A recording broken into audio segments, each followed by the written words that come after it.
Hi, I'm Woody. Today we have a video that was suggested through our website, divetalk.com. By the way, go check it out. Make some, suggestions for videos for us to react to. Check out our bio. It's all good stuff. Yeah, it is.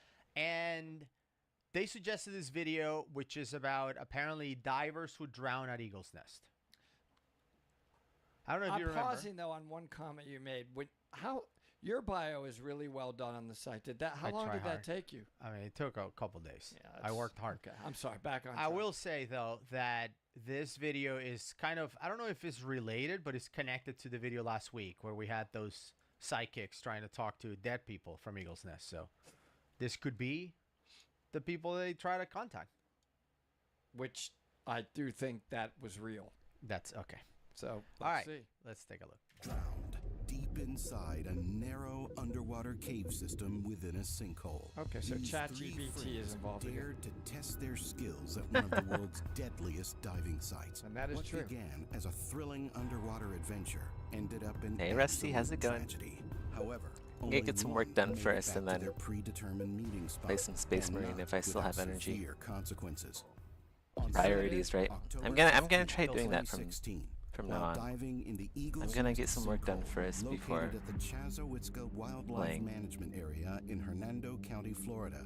The two experienced cave divers, Chris Rittenmeyer and Patrick Peacock, along with their how's it friend going? Justin Blakely, dove down to explore the underwater cavern deep beneath the surface. The tree. I paused it because one thing I want to tell you for those of you who've never heard of Eagle's Nest or been there, it looks like no big deal, doesn't it? Yeah, I mean, when you're standing there, Right. it's just a little pond with a bunch of stuff on the top, Yeah. And you're like, oh, this is it? Is this the It's Mount so Everest of cave diving? Anticlimactic. You're like, this little pond is what Right. they're talking about? Yeah. Trio descended to a depth of 50 feet or 15 meters to reach the entrance of the cave system. Inside, the network of tunnels stretches over a mile long or 1.6 kilometers, while reaching depths exceeding 300 feet or 91 meters below ground. It's actually Filled 320. with It's a little diverse bit marine deeper. life. Due to safety Almost 100 concerns, meters. locals have been trying to shut down the cave given its dangerous nature, Well- prompting officials to cover the wooded path along the area to reach the site with warning signs. Okay. The reason why the cave was supposed to be closed, or they've tried to close it, is not because it's dangerous so much, it's because people have died there. Because it's so easy, like you mentioned. It looks like a harmless pond. Oh, look, there's a hole in the ground. Let's go see what it is. And then people have gotten lost and drowned at Eagle's Nest. Because it's very attractive. You see this hole in the ground, you're like, oh, let's go. You're curious, and then you get lost and drown. Because the ballroom at Eagle's Nest is no joke. It's this Absolutely, it's massive already- room, and you can get lost. Because I remember still when I went there the first time, where Dog told me, it's like, look at the hole in the ceiling. It looks like a pin tiny hole in the ceiling, right? And people can get lost. So that's why they try to close. And interestingly enough, I've heard that it was just some fishermen that discovered when they cast their line, it went down that chute and like, what the heck? This thing's dropping down like hundreds forever. of feet. Yeah. That's how they figured it out. That it was a Interesting. cave. Despite disregarding the signs above water, they proceeded to ignore another one prominently displayed at the cave's underwater entrance. That's in all But they're caves. cave diver, though. Right. That's in all caves. Just- No, but that's what I'm saying. He's saying that, okay, there's all these warnings, and these 3 certified cave divers ignore the warnings. Well, yeah. I mean, that's what we do. That's part of being a cave diver. You go past the warning Right. sign. Fact number 3, without cave training and cave equipment, divers can dive there. So they have cave training and cave equipment. That is true. You need to have that or Right. you probably will die. Featuring the Grim Reaper. The experienced divers were well prepared and fully aware of the risks involved. However, despite their efforts, their thrilling underwater Look at it, adventure it's would nothing. soon become a nightmare.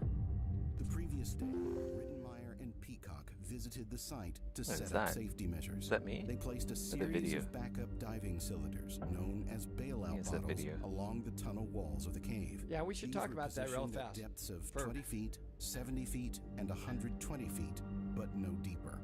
So look, you do have to Sorry, I paused it. Yeah. You do need bailout bottles. And what that means is if you're on a rebreather, or even not on a rebreather, frankly, you need enough bottles to make sure you can get back to the surface, including your decompression time. This is so deep that you're good. I'm talking in layman's terms for those of you that aren't divers. It's so deep, you're going to accumulate a decompression obligation fast. That means nitrogen on the way up, a lot of it is going to come out of your blood and into your body quickly. A lot of it, because you were so deep. So they stage it at different depths because we can only breathe different mixes at different depth. And that final one at 20 feet is 100% oxygen, which, as you know, helps you off gas quicker, helps you satisfy that decompression obligation faster.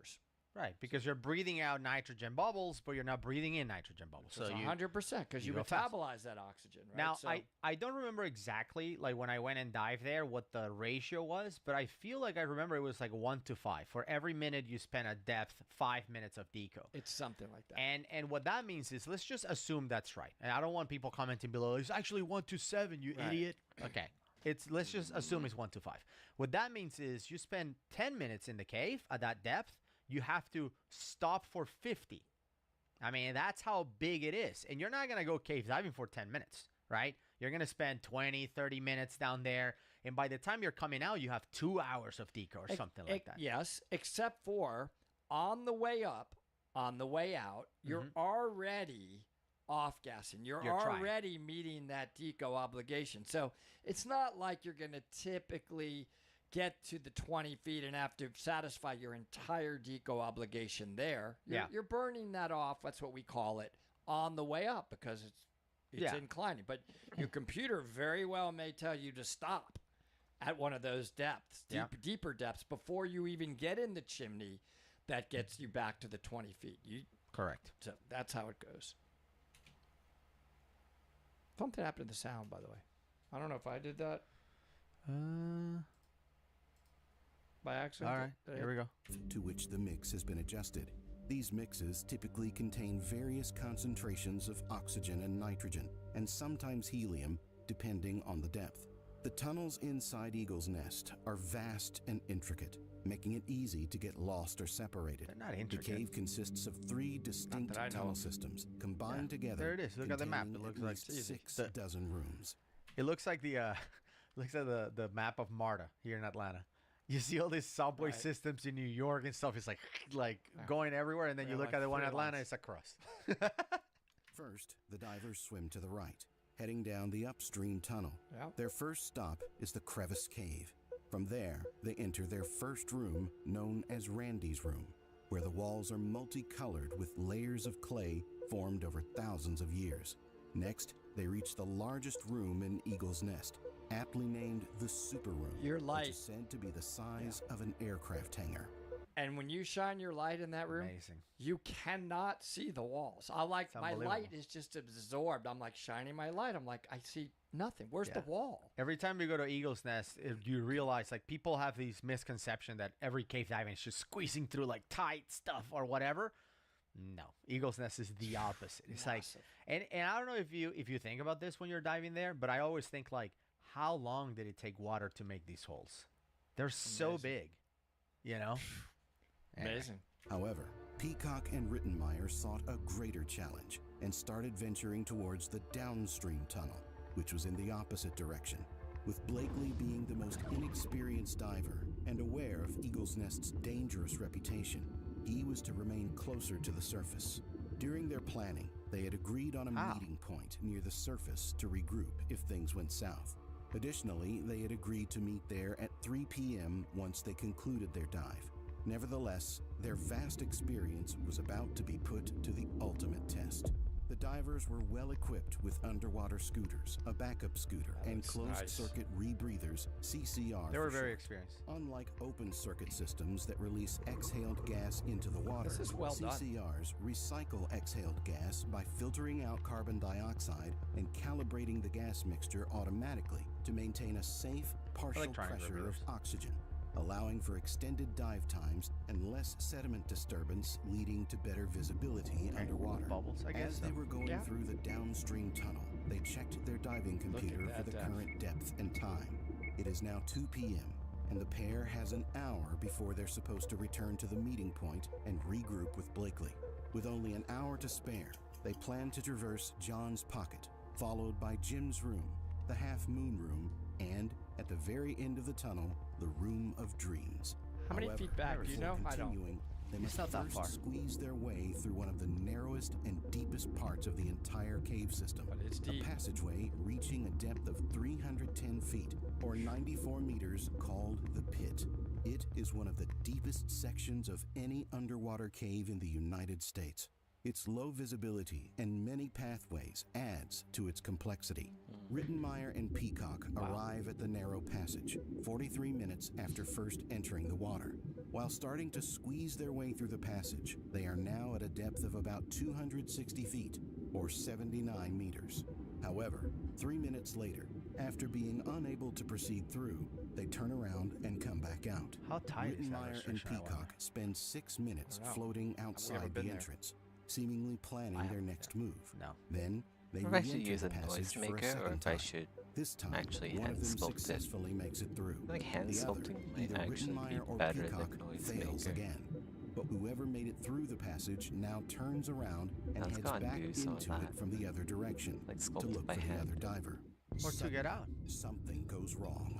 Peacock quickly It'll look starts nicer. removing his diving equipment, Oh, while wow. Rittenmeyer loses his headlight. Now plunged into darkness, Rittenmeyer fails to deploy any backup lights. Peacock ends up with almost no gear, wearing only his mask, suit, and fins. What? Then, at 61 minutes into their dive, one of the divers abandons his functional rebreather and a full personal bailout bottle. Despite having remaining oxygen in his rebreather, this Why? diver's onboard diluent bottle was empty, which is a cylinder that contains Oh. a gas mixture used to dilute the oxygen in the rebreather's breathing. Which makes sense because they're so deep that you're not Yeah, adding if I oxygen. sculpt it- So your oxygen is probably off, if not If I completely sculpted off, this is context, close to off. If it's You're just not, like noise, you're not like, hitting oxygen who at cares, 300 right? feet. So he bailed out, sucked down the diluent fair. Yeah. gas, Oops. and that was it. He had no other gas. At And I that guess point. he so got- why didn't he go up to, like I'd be coming up to you going, your I'm body, out yeah. of air, Gus. Yeah, Like, yeah, Give me your deep gas, Yeah. not the one with the high bailout oxygen gas, yeah. content. Yeah. I don't know what happened. I don't know. It's easy. Panic, you know though. what? It is easy for us to do this, isn't it? Sure. Right. We can say all this calmly right here in I this can chair. just go and do this. Yeah, Gus. Oh, look what I would have done. You know what? Oops. I've been reading like the human factor stuff. You may not. You may do exactly what they did.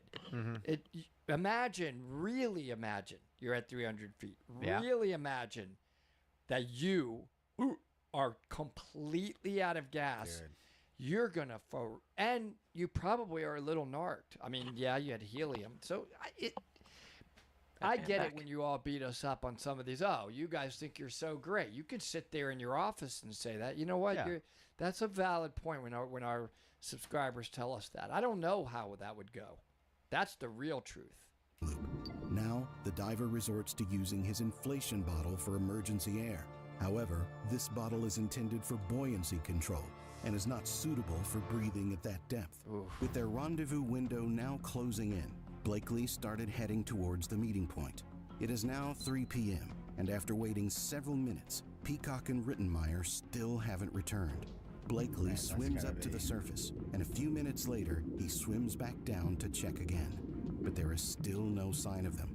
Blakely repeats this process over and over again for several hours. By 6 p.m., 3 hours after they were supposed to meet, he dials 911. The Hernando County Sheriff's Office receives a call from a distressed diver who's lost contact with his 2 diving partners. Rescuers are shocked to learn where the call is coming from. Since 1981, Eagle's Nest has claimed the lives of at least 10 divers. Authorities travel across miles of dirt roads through the Chesahowitzka Wildlife Management Area, That's what which it's is like. only traversable via the use of four-wheel drive vehicles. It may have been then, by the way. So let's Yeah. not beat them up on that. I do know they improved those roads a lot. I did hear early on it may have only been traversable for like special four-wheel drive Now, vehicles. wait, Now wait, before could you drive a hit car. that, I do have a question. So people watching this probably heard that the guy waited 3 hours to call 911. And you may be like, why would you wait 3 hours to call 911? If you remember, the divers that were in were on rebreathers. And one of the advantage of diving rebreathers, which we've talked about many times, is how long you have on a rebreather, right? Now, every manufacturer of rebreathers will rate their units conservatively, typically. So they will say something like, okay, this rebreather is good for 4.5 hours, let's just say, or 5 hours or 6 hours. When they do that, they are being very conservative. And I know for sure that people go way past the recommendation from the manufacturer. We and know the some that rebreather- have tested it to double it, right? Absolutely. But they tested it. They Yeah. don't dive that way. So that means that I know, for example, in the Sidewinder, which is where we would dive if we were at Eagle's Nest, I know that there's people that have done 11-hour dives in a Sidewinder. And not had a CO2 hit. Or Not have a problem. just started to. Right. So if we go to Eagle's Nest and we say, hey, we're going to do a 2-hour dive, and, you know, we tell somebody we're going to meet, like if you went with Doug and you said, we're going to do a 2-hour dive, and you don't come back in 2 hours, I'm not going to immediately call 911. When would you? What do you think? That's the question, is if we agree to have a rendezvous at 3 p.m., how long do I wait until I go and figure it out? And now, wo- in and this wo- and- case, and would you go back in? that's what I'm saying. In this case, the diver that was at the top, you know, Blakely, I think his last name is, he wasn't experienced. So he would just go down maybe to the ballroom. I don't see them. Go up. Maybe they came out. I don't know. But, you know, if you're an experienced diver, I would go and, assuming I have the right gear and the right gas and I'm ready, you know, I can do the dive. It's safe for me to do it. Before calling them, Yeah. you would go in. I would go in and try to find you guys and see if I need to help. Because if you're caught up, you know, in a restriction or whatever, something is going on, I can probably help, you know, maneuver and help you guys out. You know, at least it's a clear head that hasn't been panicking for, you know, whatever an hour that you've been stuck in there. So But do you the think- perspective would help. But do you think, after watching this, Yeah. for ourselves, for you and I, Yeah. that we should have a more precise plan on what we would do? Like, hey, Gus, if literally I'm 30 minutes late, or you're 30 minutes late. is not enough. Okay, I'm making a number up. Yeah. X What is the amount plan? of time late, Yeah. It's a good question. you call or I call. This is on the plan, because that's kind of the stuff that Gareth Locke has been talking about. Like, Yeah. did you think about that? Or are you just going to be like, I don't feel like I don't it's know. quite And right when to call. I wanna know- Should we have a plan is all I'm saying. Those of to you specify this. Those of you who are rebreather cave divers that watch the channel, not a lot of people. They, you know, Which is we don't- nobody. there's not a whole lot of fans in that community. But anyway, if you happen to be a rebreather cave diver, how long do you think you would wait before you actually call 911 and like engage first responders? Because most likely, depending on where you are, the first responders will not be as experienced as the divers that were diving at Eagle's Nest. Typically.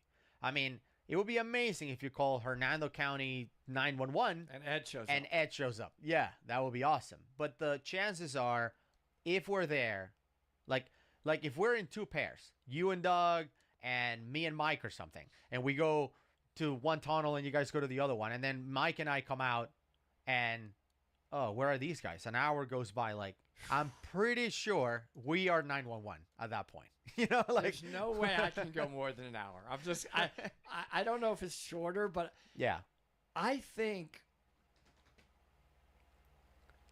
I'm like a 30-minute guy.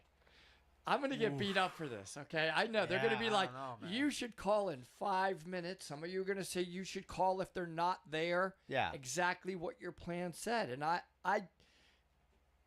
Because I've I never- don't. Were we together? Were we together in Mexico? And I know a lot of people already clicked out. They're not watching this because we're just talking. But Or are we getting annihilated already? were you in Mexico when we went in for a dive and it took way longer, or was it me and Mike Age? I'm trying to remember. No, I know, you and Mike.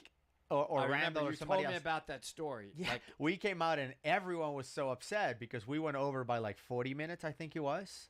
And Mike was like, I was about to go get you guys. And I'm like, where's everybody Yeah. else? he was And mad. they were all mad. I mean, they were eating tacos in my defense. So they were Oh, they already went to they that weren't taco suffering. stand It's for- not like they were crying. But but they were mad. And I'm like, dude, I just came out. You're already mad? Like but anyway, I get it though. You know, They were pretty timeliness is upset. important because one time I was exploring with Mike, and I should rephrase that. I was with Mike, who let me think I'm gonna hear you can. No, explore. you were exploring with You Mike. can I get it. explore, little Woody. Yeah. Go ahead. Good job. Right. I was with Mike, and he was like, "We gotta go. Yeah. Like, we gotta go." Because I told them when we're gonna Oh, be man, back, I and I'm like, remember. Mike, You were laying line. please. I finally, I know I'm looking, I can visualize it to this moment. And I know you went back there to the left yeah. of where I'm looking. It's wide Cave. open. Yeah. He's like, we we're are out. I'm like, yeah. this is my final little tie off. Yeah. So it's really hard sometimes to stop at the plan time. Yeah, and I don't know if It this is. is something that the planning should go beyond that, meaning, hey, we'll be back by 3, but a stretch, like if we find the cave keeps going or whatever, like 3:30. If it's I don't think and we then can if do it's that. 4 p.m. You can't. No? It's wrong to do that. Oh, You man. can really kill yourself by doing that. Did you have the gas for that stretch? Mm-hmm. Do you know how much additional deco time it's going to take? And is that a bad example of practices? Because now what's that thing called where, it all went fine? What's that called again? Yeah, like surviving No, bias or no, whatever? the thing that Gareth writes about. It's like, Oh. it all went fine. So you get you see, 30 minutes extra doesn't kill It you. just came out. It was fine. Eat your taco. Take But it easy. Survivor's Then- bias, maybe. Maybe it will go bad. I don't know. We should let's start with a How about we rule. follow the plan? Yeah, but let's start with a Without- rule. It's a 30 minutes or an hour. And that Not by an the way, hour, not an hour. by the way, I think is an hour. By the way, Can you please not wait an hour for me to die? by the way, this would never happen in open circuit. Like if you're late by like 20 minutes in open circuit, I'm calling the FBI. Like That depth it's on over. open circuit, you It's would suck over. that gas down. It's over. So that whole thing of, I was just 30 minutes late, 40 minutes late, an hour late on a rebreather, you could have that conversation open circuit. You done. All right, let's finish this video. With the daylight fading quickly, they find Justin Blakely at the surface, alone with his diving gear. John Bernot and his friend Charlie Roberson, a Navy veteran and cool. world record-holding diver, are the first to enter the water at 11 p.m. They begin their search in the upstream tunnel, They're only solid. finding the untouched, staged bailout bottles. At 3:30 a.m., Bernot and Robertson resurface. They've searched the upstream tunnel and the Lockwood tunnel, which runs perpendicular to the Wow. downstream tunnle, with no luck. At they were there for 3:45 like a.m., 4 hours. a second search team enters the water. Wow, And you you know went This there? team consists Look of at an you. Olympic It's not gold me. medalist diver named Ted McCoy and a Wait, Olympic gold medalist Look at diver? that. Is it like the platform diving thing? Because scuba diving is not in the Olympics. It could be a new maybe it was for Or one like year. this We guy missed just it. this guy just has like a gold medal from like skiing, and he's just calling it Olympic gold You know medalist. how they like diver. bite their medal? They're yeah. maybe McCoy.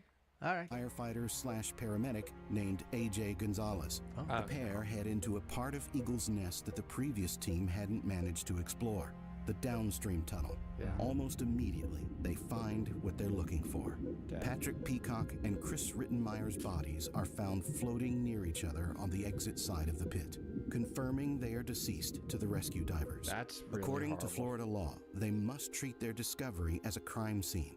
McCoy and Gonzalez spend the next 45 minutes analyzing the scene and recording data taking before returning pictures. to the surface. As dawn breaks, news crews have surrounded Eagle's Nest, and rescue workers now face the daunting task of recovering the two bodies while fending off reporters who are all trying to figure out what happened. authorities don't yet have an answer. By recovering the bodies and examining the evidence, they hope to unravel the mystery. But what they uncover will ultimately raise more questions. The recovery operation is dangerous and time-consuming. Eventually, both Rittenmeyer and Peacock are extracted from the sinkhole. Pronounced dead on the scene, their bodies are transported to the Hernando County Coroner's Office. As medical examiners work to determine the cause of death, rescue divers revisit the sinkhole to gather evidence. Their primary focus is on locating the missing gear, which could provide crucial insights into what went wrong. Absolutely. With Were they each really out of descent air? into the Were they pit, not? rescue divers Really, she face the just same made like a peril copy that of the claimed helmet Patrick Peacock and Chris and then Rittenmeyer. shrank it However, despite and the then risks, colored it they brass managed to retrieve instead of all like the making all these equipment little bits. discarded by the two divers, But that's with something most of it to scattered do in the across the future pit since floor. I've already started on this Experts path. such I'm as just John gonna do it Burnell this and way. Ted McCoy Sidewinder. eagerly inspect the gear. Wait, that's my ready to Sidewinder. identify any potential issues. Like, Yet, after No, well, actually, you know what? I should swear, just, no, that I is should my do it. I should do it the Sidewinder. right way. On I'm Brian's gonna duplicate this. That's Brian's table crazy. in And merge Abaco. it with experts such as That's me. Look, all it's my this orange here. cover. Wait, how did your Sidewinder get Duplicate in this just in video? case. Well, Explain this. So I assume that That's this guy, unbelievable. right? Merge This down. guy was just looking for videos, and Okay. he went and took our video from one, Dynamage. you know, this video from one of our That's videos. wild. Wow, I'm like, So were Whoa. they on Sidewinders, or is that just a picture no, of the I don't, real? no, I don't think so. shrink. He's just this is just content Okay. filler, yeah. John Played Burnell by and Ted maybe McCoy. Yeah, one. it says dive talk in the bottom. Look, you see it? Polish. Unbelievable. So he's I see, and I see your computer. That's Yeah. that. That's that orange you have around it. yeah. That's Yeah, crazy. polish Eagerly again. inspect the gear, All right. ready to identify any potential issues. Yet, And then after color this meticulous examination, brass. not a single piece of faulty equipment is found. Everything was in proper working order Okay. at the time of Peacock and Rittenmeyer's death. So Remarkably, now- the expert consensus even suggests that the pair had been exceptionally well prepared for Eagle's Nest. The National now I can just- Speleological Society's Whoa, report what the fuck states is they that? did It's not everything right. Looking for answers, they reach out to scuba puzzles? instructor Ken Sallet, who has been analyzing the data from the dive computer. He provides a detailed account of Peacock and Rittenmeyer's movements annoying. inside the cave. Yet, even Well, this this thing's flick here. comprehensive overview fails to yield any substantial explanation. Weird. Similarly, the Hernando County Coroner's Office hasn't been able to discover much. Both Rittenmeyer and Peacock are determined to have drowned. Yet medical examinations fail to uncover any clues regarding the how or why of their deaths. The story garners considerable attention in the local press and sparks widespread discussion on diving forums. Enthusiasts from around the globe Okay. share their theories on how the two Now we highly can, like, experienced basically divers, equipped with fully show or functional gear hide and taking different all necessary areas precautions, could still have of ended the up shell, dead at the bottom of revealing Eagle's the Nest. metallic The debate interior. may persist for years. Wow. In their 2016 accident records, the National Speleological Society officially lists the cause as unknown. Now this apply everywhere, so I Chairman don't Joe have to worry about Satelli concludes the report making, with the statement, like, small sometimes pieces bad things of happen to good mesh here people and there. for no apparent reason. That's weird. I don't know. There's no way we can speculate. It's not right to do that. No. and- Right? You could be like we're narked, or they panicked, or come on, they don't know. yeah. Any one little thing happens though, at that depth, I believe you could panic that easily. Yeah, I mean, I think you could explain one of them by just natural causes, like somebody had a Say heart my attack or headset's something, like tickled. stuff like that happens, or a seizure or whatever. Medical, it was going to happen.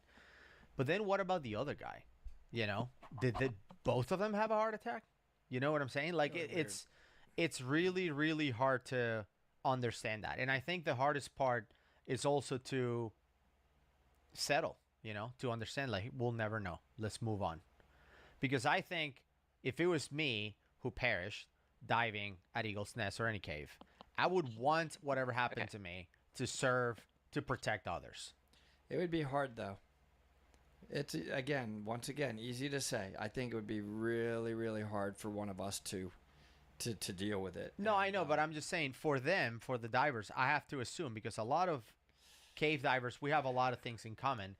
I would want for them, I know. I would think that they would want that for their deaths to teach us something. Like, Of Hopefully course. you learn something so this doesn't happen. But in this case, they didn't. Yeah. It's amazing. And the reason why Eagle's Nest has been kind of in the target of a lot of people trying to shut it down is because it's so easy to get to. It's in a park. There's no scuba police there checking credentials or anything like that. And last week we mentioned kind of the minimum credentials to dive at Eagle's Nest.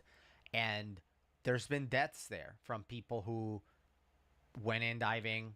Like there was a parent and a son, father and son, that went in to test some new gear they got in Christmas, and they died at Eagle's Nest. Brand new BCD. I just got it. Let's just go next day, and died. And then there are some divers that have gone in there just to, it's like, oh, what's the big deal with Eagle's Nest? Let's just go check it out. And they barely made it out alive. We actually feature some of those divers. I'm going to leave the video here, but super sad story, man. It's like they died. We don't know why. They did everything.